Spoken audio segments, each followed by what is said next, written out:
Hi friends, എല്ലാവർക്കും എൻ്റെ പുതിയൊരു വ്ലോഗിലോട്ട് സ്വാഗതം. അപ്പോൾ എല്ലാവരും സുഖമായിട്ടിരിക്കുന്നു എന്ന് കരുതുന്നു. അൽഹംദുലില്ലാ. അപ്പോൾ ഇന്ന് രാവിലെ രാവിലത്തെ കുറച്ച് കാര്യങ്ങളും പിന്നെ ഉച്ചക്കലത്തെ ഫുഡും കാര്യങ്ങളും ഇങ്ങനെയൊക്കെയുള്ള കുറേ വിശേഷങ്ങളാണ് ഞാനിന്ന് കാണിക്കാൻ പോകുന്നത്. അപ്പോൾ എല്ലാവരും സ്കിപ്പ് ചെയ്യാതെ കാണുക. ഇഷ്ടപ്പെട്ടെങ്കിൽ ലൈക്ക് ചെയ്യുക, ഷെയർ ചെയ്യുക, സബ്സ്ക്രൈബ് ചെയ്യുക, കമൻറ്റ് ചെയ്യുക. ഓക്കെ. അപ്പോൾ രാവിലെ ഒരു 5:30 5:45 ആയപ്പം പിള്ളേർക്ക് സ്കൂളിൽ പോകണമായിരുന്നു. അപ്പോൾ രാവിലെ എണീച്ചു. ഇപ്പോൾ മോൻ ഇന്ന് എന്തായാലും എക്സാം ഉണ്ടായിരുന്നു. 2 ദിവസം കൊണ്ട് പഠിത്തം ഇല്ലാതിരിക്കുമായിരുന്നു. അപ്പോൾ ഇന്നൊരു എക്സാം ഉണ്ട്. അപ്പം ഇനിയിപ്പോൾ ഒരു എക്സാമും കൂടെ ഉള്ളു. അപ്പോൾ അതുകൊണ്ട് മോൻ ഇന്ന് സ്കൂളിൽ പോകണമായിരുന്നു. അങ്ങനെ ഇപ്പം രാവിലെ ഞാൻ ദോശ ചുടാൻ വേണ്ടി ദോശയും ചുട്ട്, അതുപോലെ തന്നെ മുട്ടയും പൊരിച്ച്.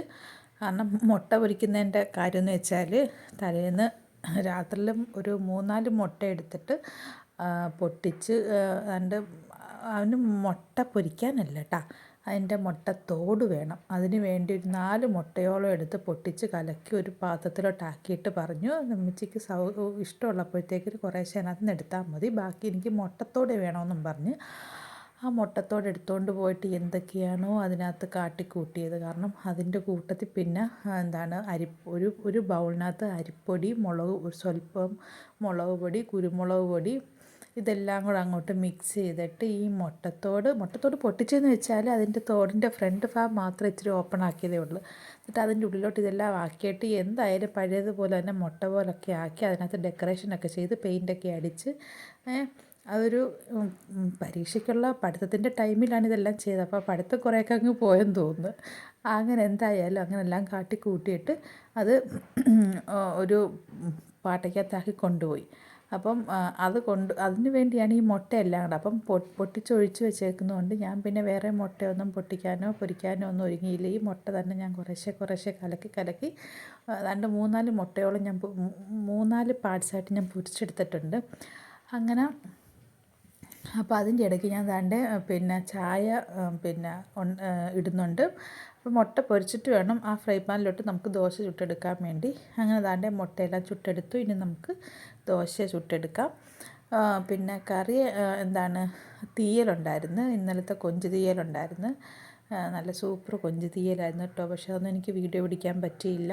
അതുപോലെ സിലോപ്പിയ വെട്ടി വെച്ചിട്ടും അതും എനിക്കൊന്ന് വെട്ടി ക്ലീൻ ചെയ്ത് ഫ്രിഡ്ജിൽ കയറ്റി എന്നല്ലാതെ എനിക്കത് പൊരിക്കാനോ അതിന് എന്തെങ്കിലും കറി വെക്കാനോ ഒന്നും എടുക്കാൻ പറ്റിയില്ല. കൊഞ്ചെടുത്ത് ഞാനൊരു തീയൽ പോലെ ഇച്ചിരി പച്ചക്കറിയൊക്കെ ഇട്ട് തീയൽ പോലെ ആക്കിയതായിരുന്നു. നല്ല അടിപൊളി ടേസ്റ്റായിരുന്നു കേട്ടോ. പക്ഷെ അതൊന്നും എനിക്ക് വീഡിയോ പിടിക്കാനുള്ള ഒരു സമാധാനം കിട്ടിയില്ല. പിന്നെ പെട്ടെന്ന് ഫുഡ് ഉണ്ടാക്കുമായിരുന്നു. അപ്പോൾ നല്ല ചായ നമ്മുടെ തിളച്ചിട്ടുണ്ട്. പിന്നെ നമ്മുടെ ഫ്രണ്ട് മുറ്റമാണ്. എന്താണെന്ന് വെച്ചാൽ ഇപ്പം ഈ സിറ്റ് ഔട്ടിലിങ്ങനെ പട്ടി കയറുന്നത് കൊണ്ട് ഞാനത് കസേര എടുത്തിട്ടിങ്ങനെ സൈഡിലിങ്ങനെ വെച്ചേക്കുമായിരുന്നു ഇത് കയറാതിരിക്കാൻ വേണ്ടി. അപ്പോൾ അതാണ് നിങ്ങളിപ്പോൾ കണ്ടത് കേട്ടോ. അതെല്ലാം കഴിഞ്ഞിട്ട് ഞാൻ പിന്നെ രാവിലത്തെ ബ്രേക്ക്ഫാസ്റ്റും കാര്യങ്ങളെല്ലാം കഴിഞ്ഞ് പിള്ളേരെ സ്കൂളിലും എല്ലാം വിട്ട് കുറച്ച് ജോലിയൊക്കെ ഒതുക്കി എല്ലാം കഴിഞ്ഞിട്ട് കുറച്ച് നേരം റെസ്റ്റ് എടുത്തു. അതിനുശേഷം ഞാൻ വീണ്ടും കിച്ചണിലോട്ട് വന്നിട്ടുണ്ട്. അപ്പം ഉച്ചക്കലത്തേക്ക് ചോറൊന്നും ഞാൻ വെച്ചിട്ടില്ലായിരുന്നു. അപ്പോൾ ഇന്നൊന്ന് വെറൈറ്റി ആയിക്കോട്ടെ എന്ന് കരുതി കുറേ ദിവസമായി മന്തി വെച്ചിട്ട്. അപ്പോൾ ഇന്നെന്തായാലും മന്തി ഉണ്ടാക്കാമെന്ന് കരുതി. ഞാൻ എപ്പോഴും മന്തി ഉണ്ടാക്കുമ്പോൾ കറക്റ്റ് മന്തിയുടെ അരി വെച്ചല്ല ഞാൻ മന്തി ഉണ്ടാക്കുന്നത്. അപ്പോൾ ഇന്ന് ഞാൻ നേരത്തെ തന്നെ മന്തിയുടെ അരി ഇപ്പം ഞാൻ വാങ്ങിച്ച് സ്റ്റോക്ക് ചെയ്ത് വെച്ചിട്ടുണ്ടായിരുന്നു. അപ്പോൾ എന്നാൽ ഇന്ന് മന്തിയുടെ അരി വെച്ച് തന്നെ മന്തി ഉണ്ടാക്കാം എന്ന് കരുതി. അപ്പോൾ അതിനായിട്ടൊരു ചരുവം അടുപ്പത്ത് വെച്ചിട്ട് അതിനകത്തോട്ട് കുറച്ച് സൺഫ്ലവർ ഓയിൽ ഒഴിച്ച് കൊടുത്തിട്ടുണ്ട്. എന്നിട്ട് അതിനകത്തോട്ട് പിന്നെ നല്ല ജീരകം, കുരുമുളക്, പിന്നെ ഗ്രാമ്പു, കറുവപ്പട്ട ഇതെല്ലാം ഏലക്ക ഇതെല്ലാം ഇട്ട് കൊടുത്തിട്ടുണ്ട്. എന്നിട്ട് നന്നായിട്ട് മൂത്തതിന് ശേഷം അതിനകത്തോട്ട് ഞാൻ ആവശ്യത്തിനുള്ള വെള്ളം ഒഴിച്ച് കൊടുത്തിട്ടുണ്ട്. ഞാനൊരു സ്റ്റീൽ ഗ്ലാസ്സിൽ ഒരു 4 ഗ്ലാസ് ചെറിയ സ്റ്റീൽ ഗ്ലാസ്സിൽ 4 ഗ്ലാസ് അരിയാണ് എടുത്തത്. അത് കഴുകി കുതിർത്തി അവിടെ വെച്ചിട്ടുണ്ടായിരുന്നു. എന്നിട്ട് 4 ഗ്ലാസ് അരിക്ക് 8 ഗ്ലാസ് അല്ലെങ്കിൽ 8.5 ഗ്ലാസ് വെള്ളം ഞാൻ ഒഴിച്ചു കൊടുത്തിട്ടുണ്ട് ആ സെയിം ഗ്ലാസ്സിൽ തന്നെ. എന്നിട്ട് ഒരു അല്പം നാരങ്ങയും കൂടെ പിഴിഞ്ഞ് ഒഴിച്ചു കൊടുത്തിട്ട് ആ നാരങ്ങയുടെ കഷ്ണം അതിനകത്ത് തന്നെ ഇട്ട്, നമ്മൾ ഈ ഉണക്ക നാരങ്ങ ഇടത്തില്ലേ, അപ്പോൾ എൻ്റെ കയ്യിൽ ഉണക്ക നാരങ്ങ ഇല്ലാത്തത് കൊണ്ട് ആ നാരങ്ങ തന്നെ ഇട്ട് കൊടുത്ത് അതിനുശേഷം ആ വെള്ളം തിളച്ച് വന്നപ്പോഴത്തേക്കിന് പാകത്തിന് ഉപ്പ് ഇട്ട് കൊടുത്തിട്ട് ഞാൻ ദാണ്ടെ ആ കഴുകി വെച്ചിരിക്കുന്ന അരി അതിനകത്തോട്ട് ഇട്ട് കൊടുത്ത് അത് പിന്നെ വേവിക്കാൻ അടുപ്പത്ത് മൂടിയെല്ലാം വെച്ചപ്പോൾ അത് അവിടെ കിടന്ന് വേകട്ടെ. അപ്പോൾ ആ സമയം കൊണ്ട് ഞാൻ ഒരു മിക്സിയുടെ ജാറിനകത്തോട്ട് നമ്മൾ സവാള അരിയത്തില്ലേ, അത് ഞാൻ സവാള അരിഞ്ഞിടാതെ ഞാനത് ഒരു സവാള 4 കഷ്ണങ്ങളാക്കി ഈ മിക്സിയുടെ ജാറിലോട്ട് ഇട്ട് കൊടുത്തിട്ടുണ്ട്. മോൾക്കാണെങ്കിൽ സവാള കടിക്കുന്നതൊന്നും ഇഷ്ടമല്ല, അപ്പോൾ അതുകൊണ്ട് ഇതങ്ങ് അരച്ച് ചേർത്തേക്കാമെന്ന് കരുതി. അതും പിന്നെ കുരുമുളക്, പിന്നെ നല്ല ജീരകം, പിന്നെ കറുവപ്പട്ട, ഗ്രാമ്പൂ, ഏലയ്ക്ക, മഞ്ഞൾപ്പൊടി, ഒരു 2 ടീസ്പൂണോ അല്ലെങ്കിൽ 3 ടീസ്പൂണോ മല്ലിപ്പൊടി, പിന്നെ ഒരു അല്പം എന്താണ് വേറെ എന്തുമായിരുന്നു എടുത്തത്, മുളക് പൊടി, ഒരല്പം ഒരു അര ടീസ്പൂൺ മുളക് പൊടി. അത് ഞാൻ പിന്നീട് ഞാനിപ്പോൾ ചേർത്തിട്ടില്ല കേട്ടോ. അപ്പോൾ ഇത്രയൊക്കെയുള്ളൂ. ഇത് നന്നായിട്ട് അങ്ങോട്ട് അരച്ചെടുക്കുക. പിന്നെ അരച്ചെടുത്തിട്ട് വേണമെങ്കിൽ നമുക്ക് സൺഫ്ലവർ ഓയിലും കൂടെ ചേർത്തിട്ട് അരച്ചെടുക്കാം. ഞാനിത് വളരെ പെട്ടെന്ന് ഉണ്ടാക്കുന്ന മസാലക്കൂട്ടാണ് കേട്ടോ. ഇത് വറുത്ത് പൊടിച്ചൊക്കെ ചെയ്യണം, പക്ഷേ എനിക്കിപ്പോൾ ടൈം ഇല്ലാത്തത് കൊണ്ട് ഞാൻ പെട്ടെന്ന് തന്നെ പച്ചയ്ക്ക് തന്നെ അരച്ചെടുക്കുമായിരുന്നു. മല്ലി വേണമെങ്കിൽ ഇടാം, അല്ലെങ്കിൽ മല്ലിപ്പൊടി ആണെങ്കിലും കുഴപ്പമില്ല. ഞാൻ മല്ലിപ്പൊടിയാണ് ഇട്ടത്. എന്നിട്ട് നമ്മൾ ദാണ്ടെ അതെല്ലാം അരച്ചെല്ലാം ഞാൻ വെച്ചിട്ടുണ്ട്. എന്നിട്ട് ഒരു പാത്രത്തിലോട്ട് ഒരു 2 ക്യാരറ്റ് എടുത്ത് കുഞ്ഞു കുഞ്ഞാന്നും പറഞ്ഞ് ഞാൻ അതിനകത്തോട്ട് ഇട്ടിട്ടുണ്ട്. അതിനകത്തോട്ട് ഒരു ക്യാപ്സിക്കത്തിൻ്റെ ഒരു ചെറിയ കഷ്ണം എൻ്റെ കയ്യിലുണ്ടായിരുന്നു കേട്ടോ. അതും ഞാൻ അരിഞ്ഞ് അതൊക്കെ ഇതിനകത്ത് ഇടുമല്ലോ, അപ്പം അത് വെറുതെ ചീത്തയാക്കി കളയണ്ടല്ലോ എന്ന് കരുതിയിട്ട് അതും ഞാൻ ഇതിനകത്തോട്ട് അരിഞ്ഞിട്ടിട്ടുണ്ട്.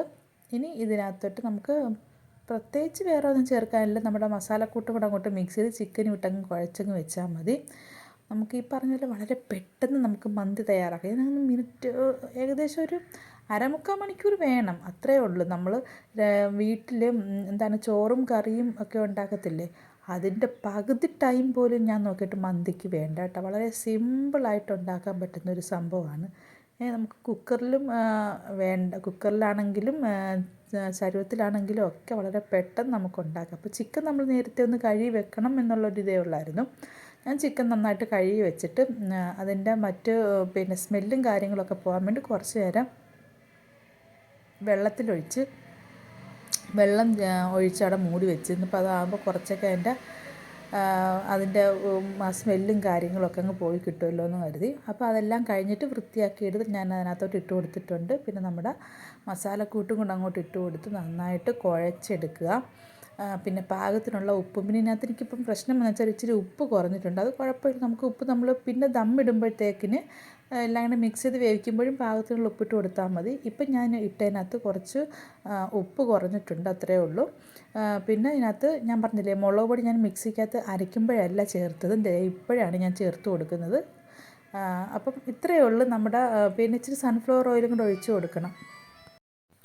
വെള്ളമൊന്നും ചേർക്കേണ്ട ഒരാവശ്യമില്ല. നമുക്ക് ഓൾറെഡി ചിക്കൻ വെന്ത് കഴിയുമ്പോൾ ചിക്കനിൽ നിന്ന് തന്നെ വെള്ളം ഇങ്ങോട്ട് ഇറങ്ങും. അപ്പോൾ നമ്മൾ പിന്നെ വെള്ളം ഒഴിച്ചു കൊടുക്കേണ്ട ആവശ്യമില്ല. എന്നിട്ട് നമ്മളിത് ചെറിയ തീയിൽ തന്നെ, ഒരുപാട് കൂടുതലായിട്ട് തീ ഇടരുത്, അപ്പോൾ കരിഞ്ഞു പോകും. അപ്പോൾ ചെറിയ തീയിൽ തന്നെ നമ്മൾ അടുപ്പത്ത് വെച്ച് കഴിഞ്ഞാൽ അതങ്ങനെ തിളച്ച് വെന്ത് വന്നോളും. ഓക്കെ. പിന്നെ നമ്മൾ തക്കാളി ചട്നിയും സലാഡും ഒക്കെ ഉണ്ടാക്കുമല്ലോ. അപ്പോൾ തക്കാളി ചട്നിയൊക്കെ എന്ന് പറയുമ്പോഴത്തേക്ക് നമുക്കൊരു 3-4 തക്കാളി, ഞാൻ 2 തക്കാളി എടുത്തിട്ടുള്ളൂ കേട്ടോ.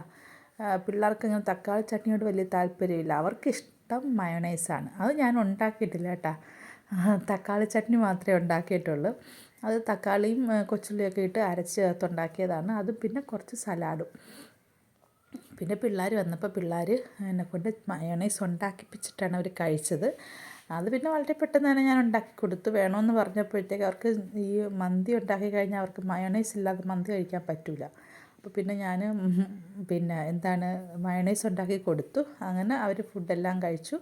അപ്പോൾ ദാണ്ടെ പിന്നെ നമ്മുടെ ചോറ് റെഡി ആയിട്ടുണ്ടായിരുന്നു. നമ്മുടെ ചിക്കനും റെഡി ആയി കഴിഞ്ഞപ്പോൾ ഇതിനകത്തോട്ട് ഞാൻ മിക്സ് ചെയ്ത് കൊടുത്തിട്ട് കുറച്ച് നേരം ദമ്മിട്ട്, അതായത് അടച്ച് വെച്ചിട്ട്, പിന്നെ ഒരു ഫ്രൈ പാനിൻ്റെ പുറത്തെടുത്ത് വെച്ചിട്ടാണ് ഞാൻ ചൂടാക്കി മുറിച്ചെടുത്തത്.